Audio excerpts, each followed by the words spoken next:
Hello and welcome, welcome, welcome to I knew you thought we were done with these, but to the 68th episode of the PEM podcast, Psychic Eye Mystery Podcast. I am your host, as always, Victoria Laurie, and this is my host, Cindy Elavsky. How are you, darling? Hi, good. How are you? I'm really good. So, Sandy, my sister, recently took on a huge client and has like been completely disappeared into Mhm. the bowels of the needs of this client. I don't foresee a time in the future when, she's going to come up for air and have time for me anymore. So, I have recruited my very dear friend of like a bajillion years. We've known each other forever, right? Even Mhm. doing Cynthia is also my copy editor. So all of my self-published stuff, she works on and does a beautiful job for me, Oh, thank which you. makes a nice segue, if you ask me, into book promotion.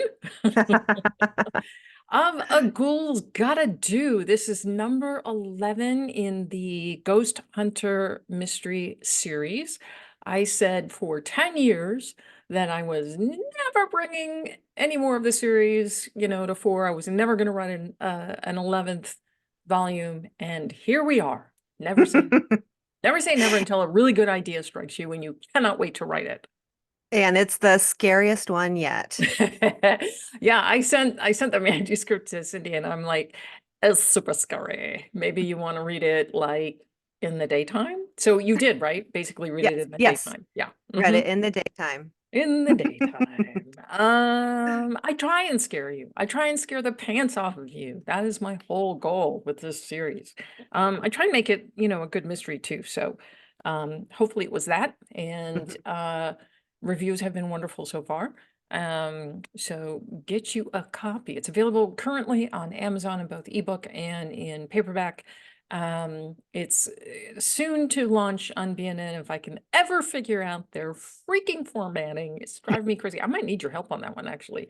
A Ghoul's Gotta Do. It's the 11th long-awaited uh installment in the series. Never say never.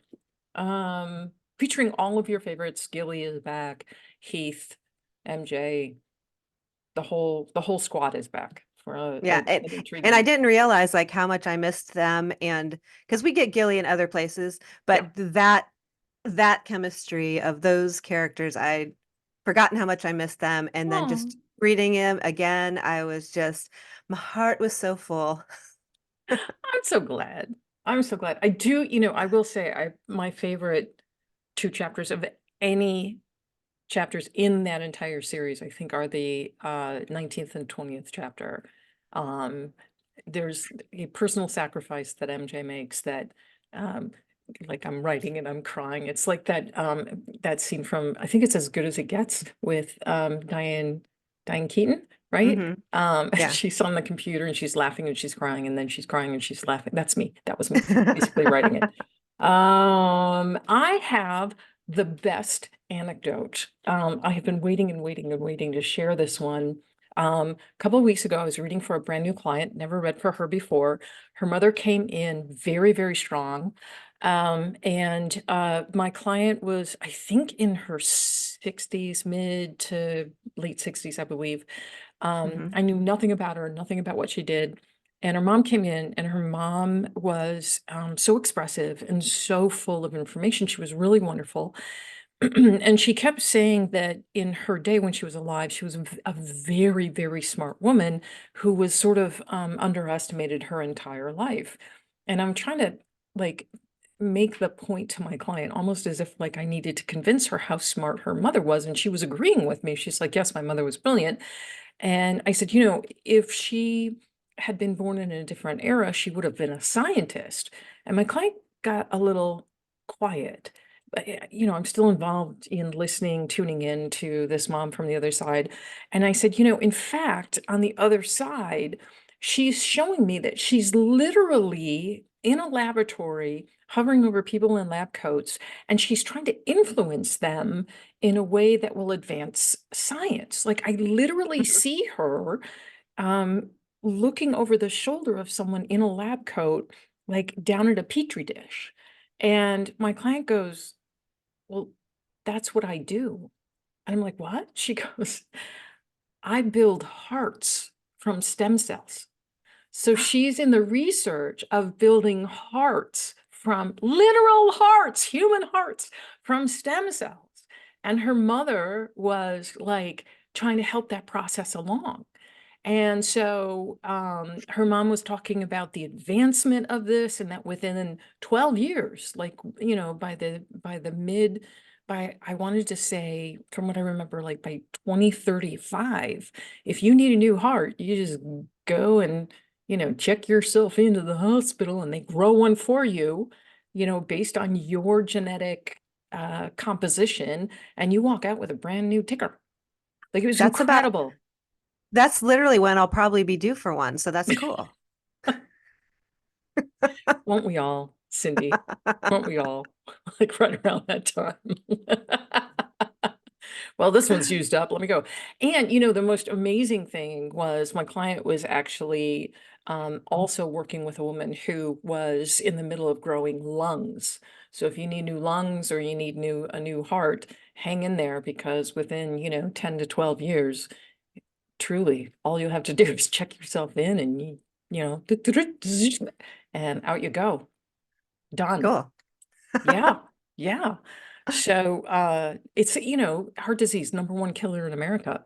And I don't know where lung disease falls in there, but I would imagine it might be a second or a third, somewhere in there. Mhm. So there is absolutely hope if you have a relative struggling with heart or lung disease, that is hopefully a slow progressor within the next dozen years, you know?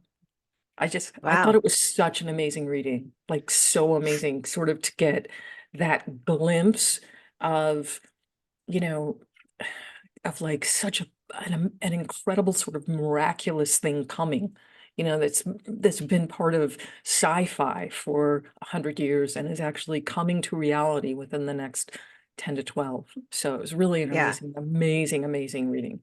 Uh, I think even more for me than it was my client. It was just incredible, just incredible. So Yeah, that's awesome. yeah, really powerful. All right, sweetheart. So one of the big reasons that I wanted Cindy to help me co-host, number one, I love her. Number two, she's phenomenal. Honestly, as an interviewer, she interviewed me for uh, the release of the book, A Girl's Gotta Do.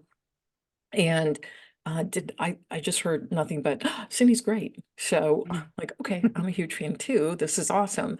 And then I had sent her an email and I'm like, would you be at all maybe a little bit interested in possibly co-hosting this? And you said, Hell yeah. yeah, well, hell yeah. But you had been thinking about like asking me if I needed a co-host, right? Oh yeah, yeah. Yeah, I remember thinking I haven't seen a Cindy PEM was podcast in insanely a busy, and I while. was like, I don't know if this is Yeah. ever going to happen again. So Yeah. the thing I didn't want to do was try and pull it off on my own, because forget about it. That's not happening. So so it was sort of shared, meant to be. And I'm so thrilled to have you on board. But the other big reason is because, you know, Cindy has legitimately earned a place here with this story that is very personal to her. She actually is tangentially associated with a murder. And so she's going to tell you about her association with this and the story. And then I'm going to give my insights into what I believe happened. So, Cindy, take it away. Okay. Gotta put on my readers. Lady in red. Okay. So I officially met my former husband, Sam Martin, at a mutual friends party in January of 2000. But I had known him for about 4 or 5 years because we were involved in the same junior college theater program, with me a few years ahead of him. We talked for quite a while at this party, and I thought he was a really sweet, attractive man. A few days after the friend's party, I got a call from Sam where he told me that he'd asked for my number from our mutual friend, but that friend had refused to give it to him until he knew that I was okay with having my number handed out. Undaunted, Sam took it upon himself to head over to the University of Central Florida Theater Department, where I was presently a student, under the guise of getting a tour because he was thinking of applying to the university. Once he'd gained access, Sam got my number from a student contact list. When he told me about all the effort that had gone into getting my number, I remember thinking how sweet it was that he was willing to go to those lengths simply for the chance to talk to me on the phone. The first date quickly followed, and after that, we were inseparable. Before meeting Sam, I'd had a tumultuous few years of dating fellow theater students and felt like I was done with all the drama. Back then, I just wanted a nice, boring guy and thought I'd finally found him in Sam. This was a guy who didn't drink too much, party too hard, lie, or cheat, and he was always fun around my friends. To a person, they all seemed to adore him. As the months of our courtship went by, however, I began to see signs that Sam wasn't quite who I thought he was. Slowly, he opened up to me about his abusive childhood, experiencing trauma no child ever should at the hands of adults he should have been able to trust. Because of what he went through, Sam was diagnosed with PTSD and manic depression as a preteen, but was never given therapy or medications to augment the symptoms of that PTSD and depression. Still, during the early days of our courtship, it seemed like he'd overcome the worst of these traumas and was now a stable adult. In hindsight, it's easy to look back and see the subtle emerging signs of his control and abuse toward me, but this was such a slow erosion that it didn't properly register until it was too late for me to easily leave him. For example, while he never outright told me that I couldn't have guy friends, those relationships slowly left my life. And the female friends of mine that Sam didn't approve of also faded out of my life. Sam's control over me escalated, and he soon controlled much of my life, including what I was allowed to eat and drink. As time wore on, I became a different person, a shell of my former self. Over these years, as his control tightened and I gently fought back, his control over me became physically abusive. Occasionally, I'd be hit, slapped, thrown against a wall, dragged out of bed by my hair in the middle of the night, and threatened with a loaded gun to my head. Sam even threatened my beloved little dog. He would use any means necessary to control me until I was fully his prisoner. He constantly threatened that if I ever tried to leave him, he would kill me, my family, and then himself. The promise of that threat pushed me to say yes when he asked me to marry him in 2009, even though that was the last thing I wanted. I simply couldn't face the consequences of denying the man who was a constant threat to me and my entire family. His warped view of reality extended to fantasies of our future, in which he insisted that if for some reason we got divorced, he would always consider me his wife. And even if I was in a new relationship, he expected me to always consider him my husband. He even insisted under that scenario that if he asked me to leave that relationship, that I would come back to him. It wasn't long before I was actively praying for his death because it seemed like that was the only thing that would release me from the nightmare of Sam's control. During most of our 16-year relationship, I paid all the bills while Sam saved for our eventual retirement. He had tens of thousands of dollars worth of gold coins, silver bars, and a stack of cash hidden away in a home safe. Instead of this treasure trove making Sam feel secure, his paranoia firmly took hold, and he became suspicious about everyone and everything. He spent much of his free time watching conspiracy videos and posting on message boards, and he amassed a small arsenal of handguns, rifles, shotguns, and ammo. Sam spoke often of what we needed to do if they ever came for him. In fact, he even confessed to me that should the day come, he wanted to go down in a blaze of glory. So convinced was he that the liberal government was watching him and would soon come for him that he jury-rigged security and booby traps for the doors and windows of our home. Time wore on, and he only got more frightening to deal with until the end of 2014 when he reconnected with an old high school girlfriend on Facebook named Brianne. Throughout most of our marriage, Sam cheated on me, which he felt was his right because a man isn't expected to be monogamous. That's a woman's role. Instead of feeling jealous, however, I was hoping that one of his affairs would eventually turn into something deeper so that he would finally turn me loose. I actually got my wish in 2015 when the affair with Brianne became something more. At the time, Brianne was married with one child, but she and her soon-to-be ex-husband had agreed to separate. Brianne then moved out of her home and into Sam's mother's duplex, living with her son half the time and Sam the other half. The couple lived together mostly in secret, planning to officially come out as a couple once Brianne's divorce was final, and I was simply relieved that Sam had begun to let go of me. He told me everything about their affair, including that Brianne was actively trying to get pregnant by him. I was so desperate for an escape that I also wished for that to happen. Soon, Sam moved out of our home and into his mother's duplex with Brian full time, taking with him his clothes, gun, gold, and cash. Instead of feeling relieved, however, I remained very single, on edge, and ever vigilant, unwilling to look for another partner because I was afraid of what Sam might do should he ever discover that I was dating someone else. I didn't trust his double standards. Still, Sam seemed genuinely happy with Brian. He lost weight, he cleaned himself up, bought new clothes, and appeared to be trying to become a better person. He even apologized for what he had put me through throughout the years. On the surface, at least, it seemed like he was coming back to his old sweet self, the guy I knew before he became a manipulative, controlling, and abusive man. In truth, I was happy for him, but I was even happier for myself. It wasn't long before their honeymoon phase was over, however. On Sunday, October 9th, 2016, Sam showed up at my home to visit with the dogs and to see me. He began to tell me that things were no longer rainbows and roses with Brian. He told me he was longing for his old life with me and the dogs. My heart dropped into my stomach, but I kept a smile plastered to my lips because by now I'd learned to read the warning signs. As gently as I could, I told Sam that he and I were best friends and would always be best friends. I didn't believe this, of course, but I needed to say something to placate him. I then told him that we were much better off as simply friends than we were as a married couple. Eventually, he reluctantly agreed with me, and we talked a bit about a timeline for us to meet with a lawyer to get divorced, how we would figure out assets, and all of that. After he left, I remember shaking with fear at how close I'd come to falling into his clutches again. A few days later, on Thursday, October 13th, I was at a street party in the historic district downtown with a couple of my girlfriends when Sam called to talk. Hearing the noise in the background, he asked what I was up to, and after I told him, he said to go have fun with my girlfriends and that he would call me later. I remember thinking at the time that that was quite out of character for him because no matter where I was or what I was doing, he usually expected me to drop everything and talk to him. But not this time. He told me to have fun, tell the girls hi from him, that he loved me and he would call me back. He never did.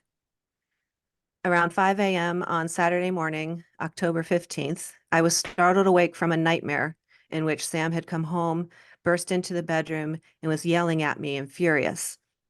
Oddly, I remember in the dream taking note that the bedroom looked slightly different from my own bedroom.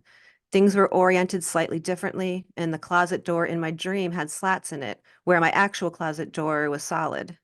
Still, in this dream, Sam was in a wild rage, and he took out his gun, pointing it at me while he screamed out profanities. I fell to my knees at his feet and raised my hands up protectively, sobbing and begging him not to pull the trigger. As the gun went off, I bolted upright and found myself in my bed, gasping, with tears running down my face.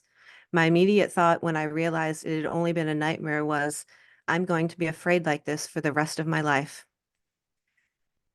36 hours later, on Sunday, October 16th, two Orlando police detectives came to my house to tell me that earlier that morning, Sam had been involved in a murder-suicide, where he'd murdered Brianne before turning the gun on himself. The next door neighbor reported hearing them come home through the garage, and an argument followed. The couple continued to argue, making their way to the back porch. After a few more minutes of yelling, the pair went inside and closed the sliding glass door to the porch, making it difficult for the neighbor to hear exactly what they were arguing about. A minute or so later, the neighbor heard what sounded like a door slamming twice. Later that day, one of Brianne's family members came by the duplex to check on her because she was missing her son's birthday party, which had been planned for that afternoon. The family member looked through the back window to the bedroom, saw the blood and disarray, and frantically called the police. Detectives found Sam and Brian near the closet in the master bedroom, just to the right of the bathroom. This was the exact scene from my nightmare the morning before, and Brian was in practically the same defensive and begging position that I had been in. I am convinced that my dream was not only a premonition of the violence yet to come, but an actual vision of what happened. In the ensuing weeks, I learned that all of the treasure that Sam had collected for our retirement had mysteriously disappeared. There were assets and he and I had discussed splitting when he and I eventually divorced, a conversation that I'd had with him just 1 week earlier. There was no hint that the marital assets of money, gold, and silver weren't still in his possession. Still, when the home was searched, there was nothing of value to be found. Sam's suicide appears to have been an impulsive, violent act, so there was no note or explanation left behind either. So I've never had a clear explanation of what actually happened that night and what made Sam finally snap. I'm only left with the haunting feeling that Brianne's murder could so easily have been mine. And my sources for this article are me. Oh, I laugh, but there's nothing funny about I this. know. First of all, like I'm gutted that you went through that because I knew you during this time. Hmm. And I didn't suspect that that kind of abuse was happening. I knew, I think I met you right when Sam started seeing Brienne because I knew that you guys were separated. Hmm. And I knew you were relieved at that. But I think if I remember correctly, your energy was, gosh, how to phrase it? It was a little distant from the whole thing going on. And I think that you were at that time obviously suffering from PTSD. So for anybody out there who's going to be like, why didn't Cindy warn Brienne? First of all, you do not sit in a 16-year abusive relationship where your family and you and your dogs and everything that you love are constantly threatened, and then start telling the world that this man is a maniac and is, basically a ticking time bomb. You don't do that. You get as small and as quiet as you possibly can because you're afraid you're going to be the trigger for events that will snowball and domino. Hmm. And a man who's willing to hold a gun to your head and to threaten little innocent, I mean, Cindy, you had little small dogs, Hmm. Boston Terriers, and they're so sweet. They're adorable. For, an animal like this guy, truly at this time when he was really, I don't know, tripping, um, the thing that you don't do is talk about it. You just Hmm. don't talk about it. You just make yourself very, very small. I know you didn't wish Brienne any harm at all, ever. You didn't wish anybody any harm, but you probably in those moments saw yourself as the trigger, not necessarily that she would be a trigger to Sam. So for people to, even assume that there was anything that you could have done differently, and I know it's probably been a question that you have asked yourself 1,011 times. Yes. No, there wasn't anything that you could have done differently. And that is again taking the responsibility of the violence of this kind of an act off of the perpetrator and onto the victims. And we love to do that in this country. We just Hmm. love to blame the victims. There was nothing you did. There was nothing Brienne did. It was all Sam all the time.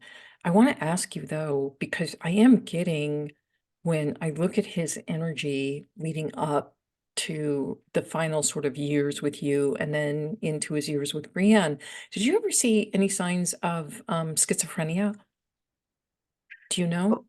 I believe so. I mean, because he would be like incredibly sweet and nice and happy. Like all of my friends loved him, had no idea about this.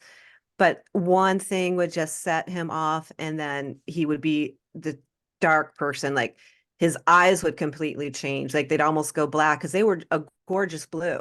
Yeah, But so there the were, yeah, pupils would dilate. yeah, or something. Yeah. And I could see that I knew that something was going on, and I got used to that in the 16 years. So I could know when to not try not to get to where that could happen. Yeah, and there's no controlling it because it's crazy. Oh, yeah. And you Yeah. don't control crazy. You just try and make yourself as small a target as possible.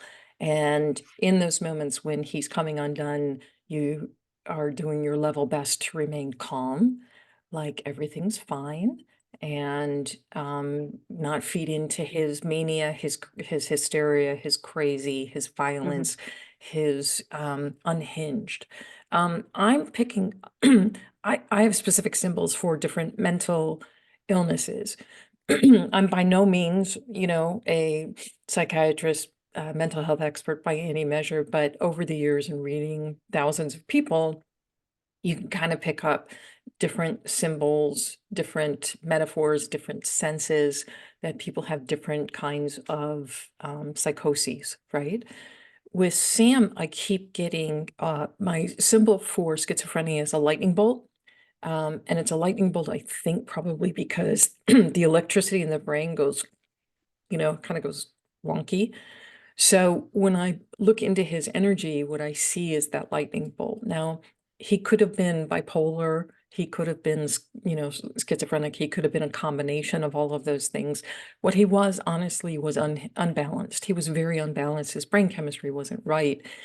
He'd never been medicated. He'd never been in therapy. He'd never been probably properly diagnosed. So that he made it 40 years without going to jail over something like Mhm. that is kind of astonishing, quite frankly, you know? I think that the schizophrenia took a turn. There was something that feels like there was pressure hitting Sam right around this time. It could have been that his relationship with her was really starting to come undone, that she wasn't as easily isolated as he had made you, and that other family members could have perhaps trying to saw through it and maybe were trying to get him out. I should also mention you are extremely close with your family. So Mhm. the threat of anything happening to any member of your family would have made you comply, no problem. Like you wouldn't have even questioned it because of how much you love and adore and spend a lot of time with your family. So Yes. I 100% can see how his control over you, even though you are, a successful, feminist, go women kind of person, right? Mhm. Dominated your own mental thought day in and day out and kept you perpetually uh, petrified, quite frankly. Um, so, you know, Brianne, probably in a very similar situation. Um, I think that there was some outside pressure hitting Sam, combination maybe of work, definitely of money. And this was in 2016. So the whole conspiracy theory, Donald Trump's, oh, they're coming to get us, blah, blah, blah, blah. That was amping up. So he probably was going down the QAnon rabbit hole, all of that stuff. And that was just lighting up that part of his brain that was disassociative of reality, disassociating of reality. Mhm. And I think it just kind of came to a head. I don't think Bree sparked it. I think the it just lit. For whatever reason, it just lit. And Sam went there. He went there. That was the one time when he pulled the gun and made good on his threat. Um, as far as what happened to the assets, they feel some of it feels buried away, quite frankly. Some of it feels hidden. Some of it feels like it was spent on other things like guns or ammo or, protective whatever. And some of it feels quite honestly squirreled away by Brienne. She may have come across some of this stuff and she may have been thinking, I need to get out. And I don't know if she gave it to maybe other family members for safekeeping or um, was part of her getaway plan. But I have a feeling that that treasure was a small, tiny part of that argument that night. I think that there were accusations thrown. I think that even if she hadn't squirreled away any of it, he probably would have accused her of it. Did he ever accuse you of hiding money? Well, he wanted to look over the bank statements all the time in detail. He on the bag of money that he of cash that he kept, he would write in marker, to the dollar how much was in there. He would count it every so often to make sure I didn't, take, $10 out or whatever. And yeah, he was crazy about that. Yeah, yeah. I think it was just um truly, I think it was the year. I think it was the power struggle between the GOP at the time, Donald Trump's camp, the MAGA camp, and what was going on politically was just dominating the news everywhere. QAnon was really starting to take off around that time. Conspiracy theories abounded, and I think Sam got caught up in all of that. Mhm. So, did he ever present any kind of, MAGA conspiracy QAnon theories to you? Well, yeah, well, he used to be the most Democrat liberal person when I met him, and he slowly morphed into conservative, which there is absolutely nothing wrong with that. But when Right. it starts to be where you watch Alex Jones, Yeah, you believe in the conspiracy that Sandy Hook didn't really happen. It was right, all crisis actors. Like he right. believed in that. That 9/11 was a hoax. That 9/11 was an inside job, that kind of stuff. He firmly thought that. Yeah, I think it was sort of the time fed into that paranoia and just made it completely take over any ounce of sanity that he had left and made him look at the world completely differently. Really, really, in a way where he felt under threat all the time, which is kind of ironic because he put everybody else in his orbit under threat. Mhm. So, that's what I believe. I believe it was just sort of a perfect storm happening inside that mind, and that, poor Brianne, and I feel for her and her son and her family so much, and I know you do too. Um, uh, just got caught in the vicinity of of the trap of being near him when he snapped. And he eventually was going to, Mhm. like it was just going to happen. And it was basically a coin toss on whether or not he murdered you or murdered her, quite frankly, you know. Mhm. I selfishly, thank God, am glad that it wasn't you. But at the same time, I feel terrible that poor Brianne, you know what that moment was like because you did have that vision. That was absolutely a vision of what was to come. And again, you're probably in that 36 hours between the time that you had the nightmare and it's still so vivid and it's still so shocking and traumatizing for you, and then discovering that this is exactly how he killed himself and Brienne, thinking, could I have called anybody? Could I have said anything? Right? But who would Mhm. have believed you? I had a dream Yeah. that my soon-to-be ex-husband held a gun to my head and pulled the trigger. I was in the bedroom begging him for my life. No one would have, you would have been hung up on, quite Yeah. honestly, right? Yeah. Like there Yeah. was absolutely nothing you could do. This brings me to a point that where I talk about sometimes things that are about to happen have a loud reverberation, both forward in time and backward in time.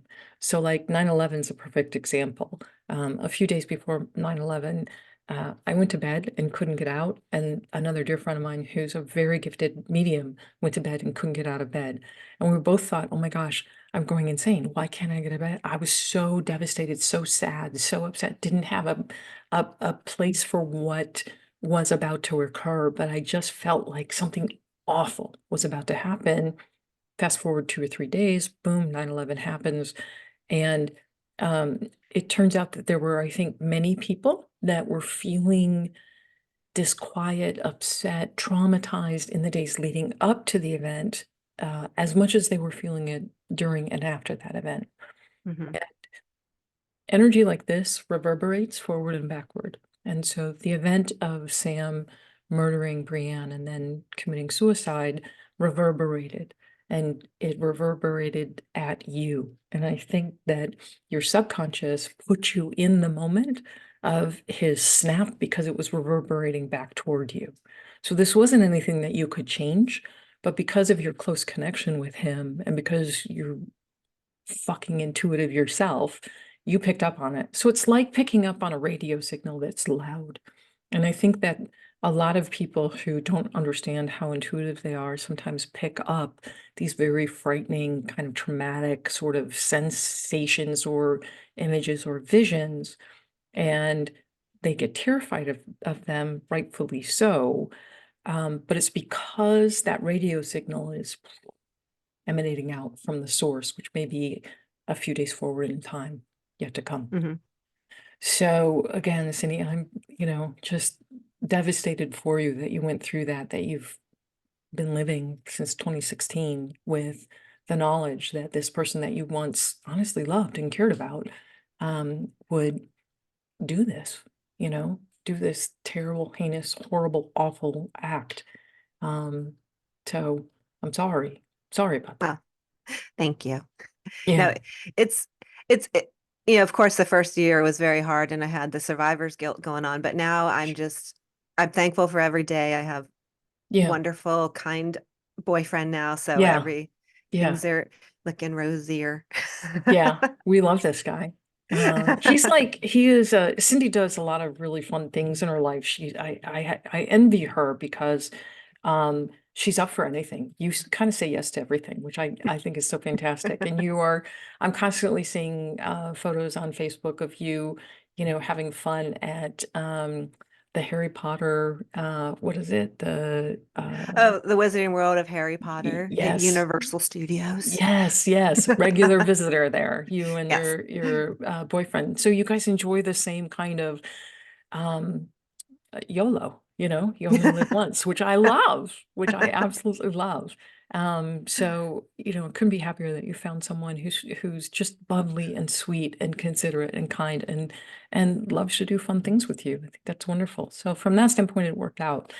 So again, life is funny, man. Turns on a dime, right? Yep. Yeah. Thank you for sharing the story. I know it was hard. We talked about it and I approached you with it and I wanted to be sensitive, but I knew it was so compelling. And I know it took a lot out of you, I'm sure, to put it on paper Mhm. and revisit. So I really want to thank you for that. Mhm. It was, well, I was gonna say it was my pleasure, but I was glad to do it because I did need to do it. I didn't want to, but I needed to. So Yeah. Yeah. A little cathartic, yes. a little bit of personal therapy there. So thank you, thank you, thank you. Mhm. Cindy and I will be doing maybe two of these a month. We're aiming for two at this moment. Might be Mhm. three, might be four. We're gonna kind of take it as our schedules allow. And so we'll be back at you in a couple of weeks. Cindy, Mhm. thank you again. Really, really appreciate it. Love Mhm. having you as my new co-host. You look amazing in red. I'm so Thank jealous I you. didn't wear red today. We could have been the red twins. Well, And thank you for choosing me. I am not a replacement for Sandy because she is awesome. I'm just a different co-host. Not a replacement, just different. and an addition without the lovely company of my sister. So maybe someday it'll be the three of us. Who knows? It'll be fun. Yep. So thank you for filling in. I know that Mhm. I know she's appreciative of it. I'm sure she was feeling, kind of guilty too at having to exit out and, honestly put food on her table and take care of herself for once, for once she's taking Yeah. care of herself, which I don't want to dissuade at all. So good for her. All right. So Good. thank you again, Cindy.